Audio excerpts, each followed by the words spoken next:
Hi everyone, we're going to continue going through critical thinking questions 8 onwards on chemical activity 9 for multi-electron atoms. So in model 3 we're now considering the helium atom. We've considered the situation for a particle on a line. Let's come back to the case that prompted us to work through this variation method. What we find first up is we're given an actual experimental value. We can consider this to be the true value of the energy for the helium atom, and we then are told that we're going to use a trial function that has each electron in a 1s orbital. So the question I pose is, why does it make sense to do this? And this probably is our best guess initially, is to consider that those electrons will probably go into a 1s orbital. Of course, we have the benefit of knowing this through our work with general chemistry. So let's try a trial function that's actually the product of the wave functions for an electron in a 1s orbital and a second electron in that same 1s orbital. When we multiply these two together, we get our trial function, and this is called trial function 9. I already have some pre-written answers on this particular answer key.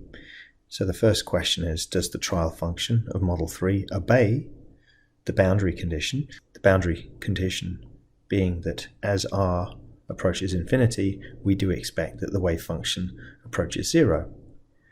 So I've repeated the trial function in here, and what we can notice are there are these exponential terms in here. So this e to the minus z r1 over a naught and e to the minus z r2 over a naught. So what we find is that for each of these electrons, as the distance from the nucleus increases, so the exponents go to 0.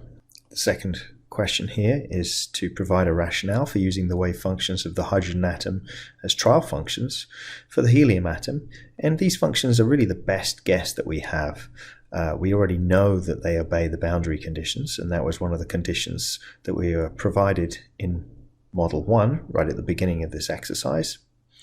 We also know that the hydrogen atom has a central nucleus. Helium has a central nucleus, and we think that maybe both electrons could go into that s orbital. Question 10 talks about the trial probability function, and it ends up actually being psi 1s squared. So we're asked to suggest a reason why the full trial function is psi 1s1 multiplied by psi 1s2. And in particular, it's not just the addition of these two functions. And so my answer to this question is regarding probability. So quantum mechanics is associated with probability. If we want to know the chances of getting two heads when we flip a coin, two heads in a row, then we take the probability of getting one head and we multiply it by the probability of getting a second head. So it's a probability, and therefore we multiply these two probabilities together. So this requires us to think about what psi is. The wave function is the square root of that probability density. Now we come down to some more information. We're told that it is possible to use the trial function to calculate the average energy using different values for Z.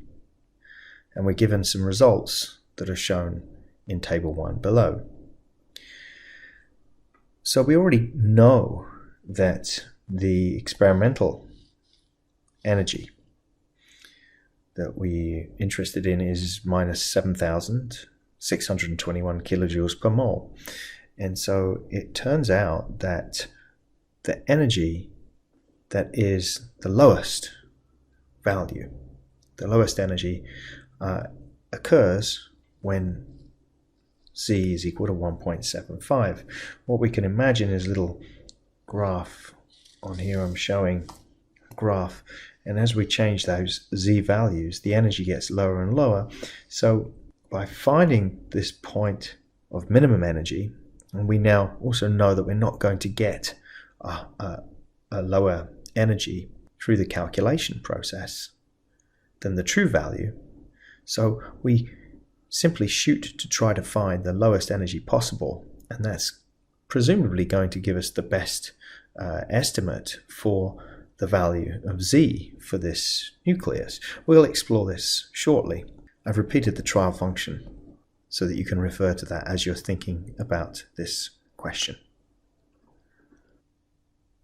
And moving on to critical thinking question 11. So we've kind of already answered this question. What's the value of Z in table 1 that provides the best approximation to the ground state for the helium atom? And so we recognize that that was 1.75. So a Z of 1.75 gave the lowest value for the energy. What physical explanation can you provide for that result?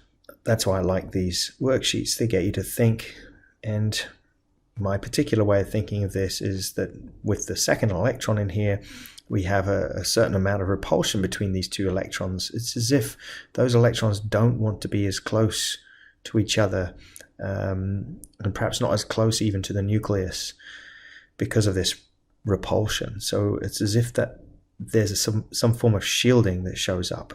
So the positive charge of the nucleus isn't apparently as high as we might expect it to be. Any answer you give here that prompts you to think is likely to be a good one.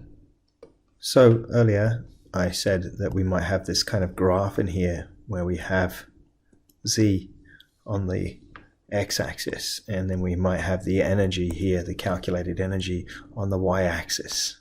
And of course we can use calculus to figure out where the turning point is on that curve, and so we can use that to actually figure out the best value for Z, the value of Z when the energy itself is minimized.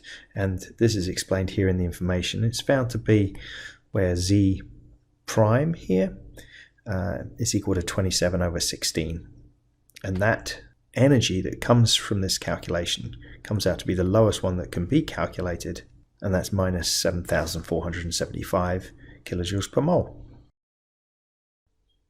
Let's pause here for a second and we'll address Model 4 on the next video. See you there.